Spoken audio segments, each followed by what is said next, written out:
Hey, what's up mga kaballers? Maligayang pagbabalik sa aking channel. Halina't pag-usapan natin ang balita patungkol sa tama nga daw ang naging desisyon ng Lakers sa pag-trade kay Anthony Davis. At ang balita naman patungkol sa magbabalik na superstar sa Golden State Warriors. Tara na't pag-usapan natin yan dito sa Basketball Hot Shots.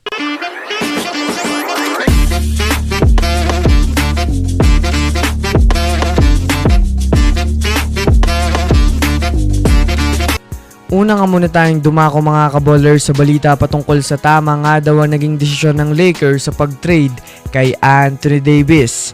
Well, matapos nga po ang sinabing naging weirdong trade ng Lakers at Dallas Mavericks, sa ngayon nga po ay paunti-unti na nga po mga kaballers nalilinawan ng ilang mga fans na tama ang naging desisyon ng Lakers sa pag-trade kay Anthony Davis.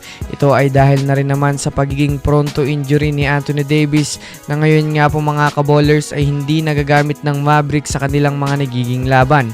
Kung susumadahin nga natin mga kaballers, kung sakaling pinanatili pa nga po mga kaballers ng Lakers si Davis, ay masasabi nga natin na maaapektuhan ang Lakers sa mga susunod na pagpapahinga ni Anthony Davis.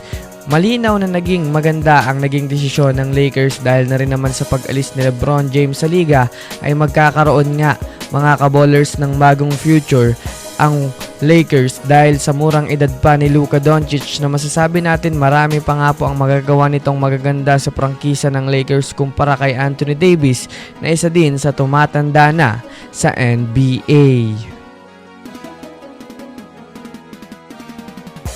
Samantala, dumako naman tayo mga kaballers sa balitang may nagbabalik sa Golden State Warriors. Sa ngayon nga po mga kaballers, kahit man nga nasa Warriors na ang bagong superstar na si Jimmy Butler, ay hindi pa rin naman nga po mga kaballers kumpleto ang solidong lineup ng Warriors dahil may isa pa nga pong hindi ngayon naglalaro sa kanila na isa ding itinuturing o tinatawag na future superstar ng Golden State Warriors. Ito nga po mga kaballers ay si Jonathan Kuminga na nagtamo ng injury. Well, alam naman nga natin mga kaballers na isa din si Jonathan Kuminga sa mga bumubuhat sa opensa ng Warriors sa pagsisimula ng NBA regular season ngayon kapag nagkakaroon ng struggle si Stephen Curry. Sa kalalabas nga pong balita ngayon mga kaballers ng ESPN, malapit na ngang magbalik si Jonathan Kuminga dahil nagiging maayos na nga po ang pangangatawan nito ngayon na maaaring maglaro na sa mga susunod na araw o sa mga susunod na linggo.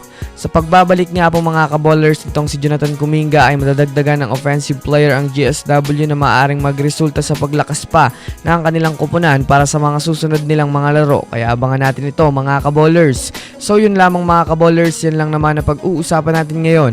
Pindutin ang subscribe and hit nyo na rin ang notification bell para sa mga susunod na updates sa mundo ng basketball. Again, this is Basketball Hot Shots. Thanks for watching.